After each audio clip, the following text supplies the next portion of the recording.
Masechet Psachim, traité Psachim, Daf Lamed Aleph, feuille numéro 31. Nous sommes à la feuille 30, 3 lignes avant la fin de la page. Itbar, il y a un enseignement qui dit Bar al-Chov, le créancier. Abayama le mafreya ou gové. D'après Abaye, lorsqu'il saisit, c'est valable rétroactivement depuis le moment où il avait prêté. Rava Ama mikan ou haba ou gové. Alors que d'après Rava, la saisie n'est valable qu'à partir du moment où elle a eu lieu. Alors, dans tous les cas, si l'emprunteur avait auparavant sanctifié ce bien-là, ou vendu, d'après tout le monde, le prêteur peut venir et saisir ce bien-là, ou le racheter du sanctifié, puisque c'était assujetti à lui. Ditnan, comme c'est marqué dans une Mishnah, Mosif od dinar ou podé tanechassim aelu. Il rajoute un dinar symbolique pour montrer que normalement ça doit être racheté, et il rachète les biens du sanctifié, bien qu'en réalité il n'a pas besoin de racheter, puisque de toute façon c'est pas valable, c'était assujetti à lui. Qui pliquait toute la discussion des habits malvés vekadish malvé. Si auparavant le prêteur avait vendu où le prêteur avait sanctifié le bien. Abaye amarlema freya ou gové. D'après Abaye, la saisie n'est valable rétroactivement, et donc c'est valable ce qu'il avait fait. Kevan mata zimne velopare, car étant donné que au moment où le prêteur, l'emprunteur devait rembourser, il ne l'a pas fait. Il s'est donc dévoilé que rétroactivement, ce bien-là était donc en possession du prêteur. Veshapir Agdish, Veshapir Zavin, et donc il avait bien fait de le sanctifier ou de le vendre.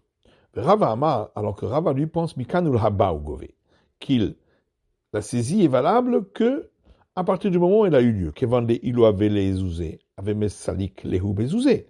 Car si l'emprunteur avait de l'argent, il aurait pu repousser le prêteur en lui donnant de l'argent. Donc, lorsque c'est un bien qu'il reçoit, eh bien, l'acquisition ne se fait qu'au moment de la saisie. Amar Rava, ou bien Amar Rava Achi, est-ce que vraiment Rava a dit une chose pareille, que c'est seulement à partir du moment de la saisine qu'a lieu l'acquisition? Amar Rami bar Chama, pourtant Rami bar Chama a dit, Reuven shemachar sadeh le Shimon, si Reuven a vendu un champ à Shimon, ba'acharayut, avec garantie. Zakfan ala bemilvé, et la vente a été faite à crédit. Ou maître Reuven, et Reuven est mort. Vataba al-chob de Reuven vetariflé. Est venu un créancier de Reuven pour saisir le champ de chez Shimon. Vata Shimon nous païsé bezouzé. Shimon est venu et lui a payé de l'argent. Dinahu, Datu bene Reuven va m'rele le Shimon. Si Shimon vient pour réclamer le paiement de la garantie, eh bien, il est juste que les fils de Reuven puissent dire à Shimon, Anan metaltele shavak avun gabach. Voilà que nous n'avons reçu que des biens mobiliers pour ton paiement. Or, le mobilier, les biens mobiliers qu'ont reçus les orphelins n'est pas assujetti aux créanciers. Rava a dit, si Shimon est intelligent, pour le paiement de ce qu'il doit aux héritiers, il leur donne un champ. Et ensuite, il peut se saisir de ce champ-là pour le paiement de sa garantie. D'Amar Rav Nachman, puisque Rav Nachman a dit, des orphelins qui ont reçu un champ pour la créance qui était due à leur père, un autre créancier de leur père, un créancier de leur père peut se saisir de ce champ-là. Maintenant, si effectivement on dit que la saisine est valable rétroactivement, donc effectivement lorsqu'ils ont reçu ce champ-là, de la part de Shimon, les orphelins, c'est comme si le père l'avait déjà reçu de son vivant, et c'est pourquoi il pourra se saisir de ce bien, Shimon, pour le paiement de sa garantie. C'est comme si le père l'avait reçu déjà de son vivant. Et là, il y a Manmikanula Baougové, mais si on dit que le créancier ne reçoit le bien qu'à partir du moment où a eu lieu la saisine, pourquoi on dit que Shimon peut reprendre ce champ-là de eux? Avec c'est damé, c'est comme si les orphelins avaient acheté un champ après la mort de leur père. Si les orphelins achètent un champ après la mort de leur père, est-ce que ce champ-là est assujetti à la créance de leur père? Bien sûr que non. Shane Atam. Alors, on dit là-bas, c'est différent. Damar lehu, car il leur dit ainsi, de la même manière que je devais payer et mes biens étaient assujettis à votre père, mes biens sont également assujettis aux créanciers de votre père. Bidé Rabbi Nathan, selon la règle de Rabbi Nathan. Détail Rabbi Nathan Omer, il y a une braïta qui dit, Rabbi Nathan dit, mina in noché bechavero mané. D'où sait-on que si quelqu'un, Reuven, doit un mané, c'est une somme d'argent, à Shimon.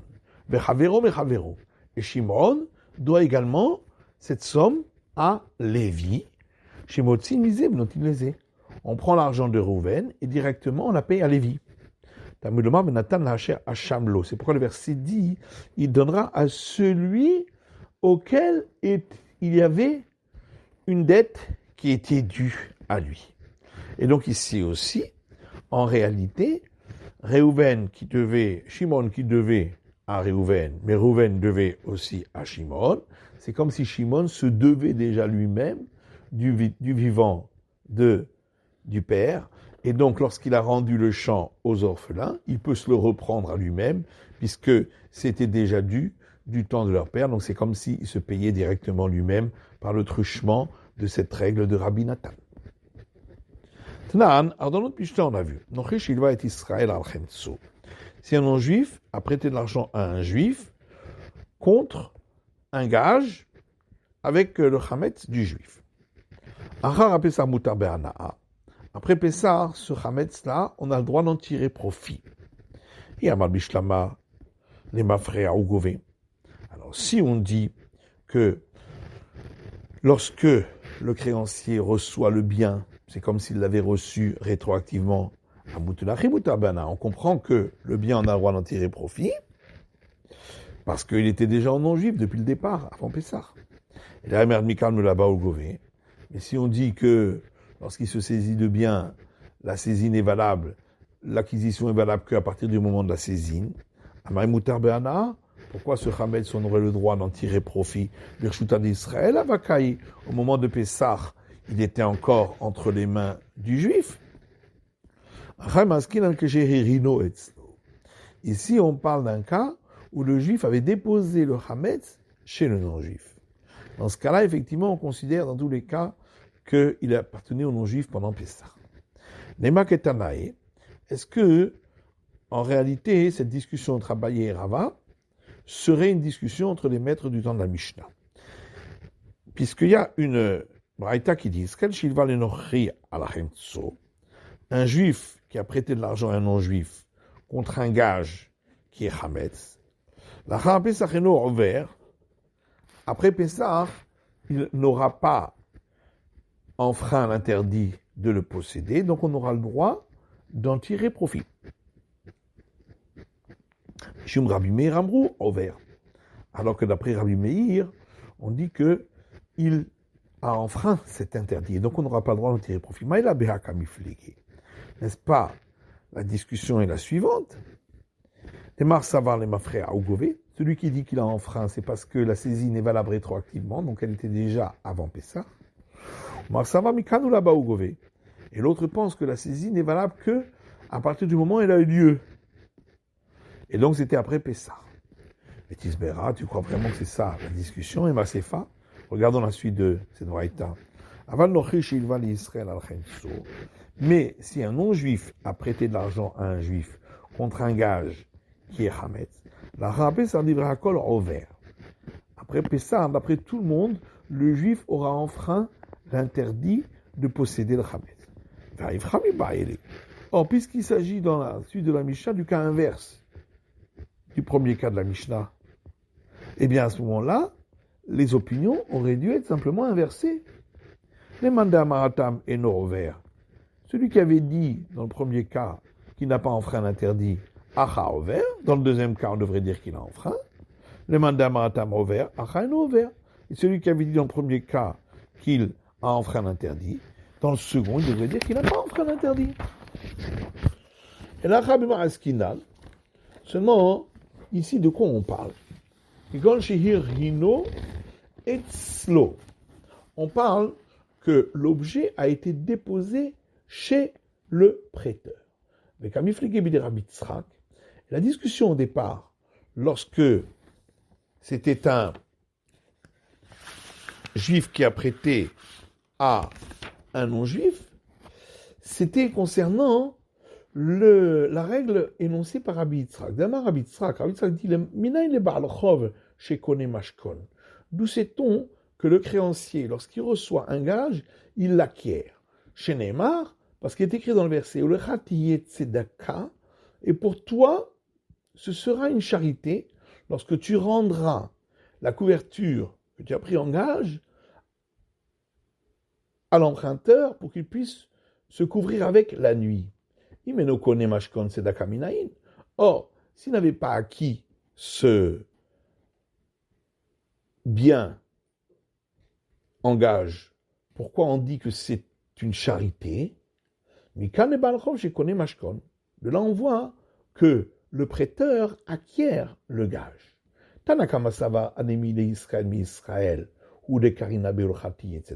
Alors, le premier avis qu'on avait vu au début de la Mishnah, dans le cas du juif qui a prêté au non-juif contre un gage, il dit que quand on a dit qu'il a acquis le gage, c'est uniquement un juif qui a prêté de l'argent à un juif. Et là, on dit qu'il doit lui donner, et c'est une charité. Et donc, ça veut dire qu'il a acquis le gage. Aval Israël Minochi, mais lorsqu'il s'agit d'un juif qui a prêté de l'argent à un non-juif, l'okane. Dans ce cas-là, il n'acquiert pas le gage. Et c'est pourquoi, lorsque c'était Pessah, il n'a pas enfreint. Vers Rabbi Meir Savar, alors que Rabbi Meir, lui, qui dit qu'il a enfreint l'interdit, lui, il pense qu'Alvachomer. Il y a ici un argument a fortiori. Israël mi Israël Kané. Si déjà, lorsque le juif a prêté au juif, on dit qu'il a acquis le gage, Israël mi Norki lo kol sheken. À plus forte raison quand il a prêté un non-juif qu'il a acquis le gage, puisque c'est encore plus facile d'acquérir du non-juif que du juif. Par contre, dans le cas inverse, où c'est un non-juif qui a prêté à un juif contre un gage qui est Hametz, après Pessah, d'après tout le monde, le juif aura transgressé l'interdit d'avoir possédé du Hametz. Parce que c'est sûr que le non-juif n'a pas acquis le gage du juif. Alors, on a vu donc dans notre Mishnah, le non-juif qui a prêté à un juif contre un gage Hametz, après Pessah, ce Hametz on aura droit d'en tirer profit. Alors, c'est vrai qu'on a dit qu'il avait déposé le Hametz chez le non-juif,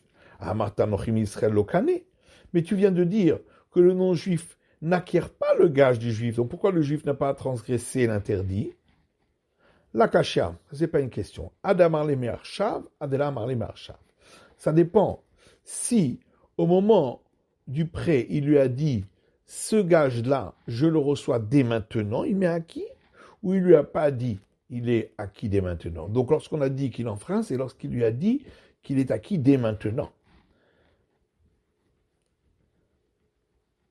Lorsqu'il ne lui a pas dit qu'il est acquis dès maintenant. Mais s'il lui a dit qu'il est acquis dès maintenant, il n'a pas enfreint, parce que, dans ce cas-là, effectivement, ça appartenait déjà aux non-juifs.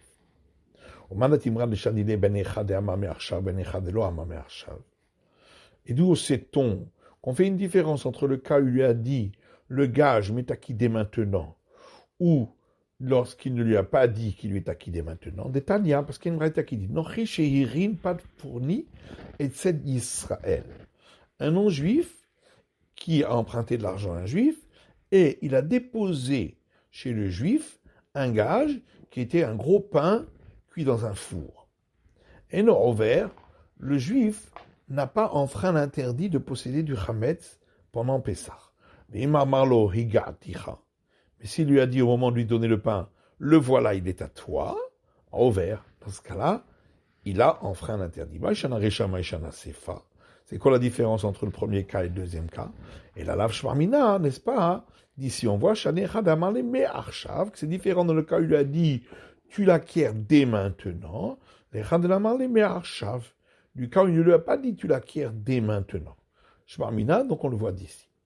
Dans nous Rambanan, il y a une braïta qui dit Chanout shel Israël, lorsqu'on a un magasin qui appartient à un juif, ou Melay shel Israël, et il y a un stock entier qui appartient aux juifs, ou pour aller nochrim, nichnasim le sham, et des employés non juifs rentrent dans ce magasin. Si on trouve là-bas du chametz après Pessah, à Sourbeana'a, on n'aura pas le droit d'en tirer profit. C'est sûr que ce chametz-là provient du stock et ne provient pas des non-juifs qui y sont rentrés, puisqu'il y a du stock qui est chametz. Il y a plus forte raison qu'on n'aura pas le droit de le manger. Et cas inverse, le magasin appartient à un non-juif et le stock appartient à un non-juif. Ou parler Israël, Nichnasim, Yotzim le Sham, il y a des ouvriers juifs qui rentrent et qui sortent là-bas. Chametz Shilim Tzasham, Chametz qu'on trouverait là-bas, Hara Pessah. Après Pessah, Mouta Be'achila, on aura le droit de le manger. Venser Loba Be'ana'a, à plus forte raison d'en tirer profit. C'est sûr qu'il provient du stock qui était aux non-juifs. C'est pas les juifs qui l'ont entré là-bas. Matnitin, prochaine Mishnah. Chametz Shedafla Alav Mapolet. Du Chametz sur lequel est tombé un éboulement. Un réoccupé voir, il est considéré comme éliminé. On n'a pas besoin d'aller le chercher. Rabban Shimon Megalmi Omer, Kol She'en HaKelev Yachol Lechapes Acharav. Rabban Shimon Megalmi a dit, ça c'est seulement dans le cas où le chien ne peut pas aller le chercher, ne va pas fouiller là-bas. Amar Afrizda, V'tzir She'ivatel Belibou. Afrizda dit, cependant, il doit annuler ce chametz dans son cœur, de peur que pendant Pessah, il enlève les pierres et qu'il retrouve le chametz. Et dans ce cas-là, il enfreindra l'interdit.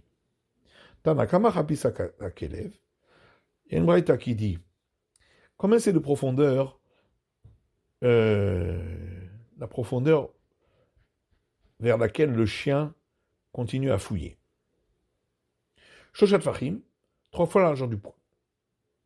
Amal et Ravacha Beret Rav Yosef le Ravashi, Ravacha fils de Rav Yosef a dit Ravashi, Adamar Shmuel Kesafim Enen Shmira et la Bekarka. Ce qu'a dit Shmuel, que lorsqu'on a reçu un dépôt d'argent chez soi, la seule manière de le garder, c'est de l'enfouir dans le sol. Est-ce qu'on a besoin de l'enfouir à une profondeur de 3 fois la largeur du poing ou pas?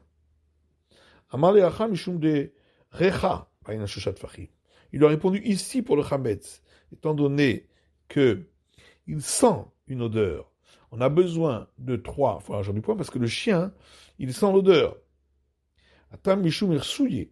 Là-bas, c'est simplement pour le couvrir, Merina, de la vue des gens, où on a besoin de l'enfuir. Là-bas, donc on n'a pas besoin qu'il soit enfoui à 3 fois la largeur du poing de profondeur. Alors à quelle profondeur? Dire Afram Bar Papa dans l'endroit appelé Sicha, il faut une profondeur d'1 fois la largeur du poing. Matiti, une prochaine Mishnah. Aochel Troubat Chametz Bepesach Beshogeg. Celui qui mange par inadvertance du Chametz à Pessah qui était du prélèvement au prêtre. Et il a enfreint cet interdit de manger du prélèvement au prêtre alors que lui n'est pas prêtre par inadvertance. Meshalem Keren Vachomesh. Il doit payer, rembourser le capital, plus 1/5. Bien que ce chametz n'a aucune valeur, puisqu'on ne peut pas en tirer profit ni rien. Malgré tout, pour le paiement, dans le cas où ça a été fait par inadvertance, le paiement est par rapport au volume qui a été mangé et non pas par rapport à la valeur. Bémézide, par contre, s'il l'avait fait volontairement, il n'aura pas besoin de le rembourser dans le cas où c'était du prélèvement au prêtre qui est pur, ou de rembourser le bois qu'on doit utiliser pour allumer un feu, alors qu'on aurait pu allumer le feu avec ce prélèvement au prêtre dans le cas où celui-ci était impur. En tous les cas, il n'a pas besoin de les payer, parce que là, on va d'après la valeur. Or, comme c'est du Chametz à Pessah, il n'a aucune valeur. C'est la fin de l'étude de la feuille numéro 31.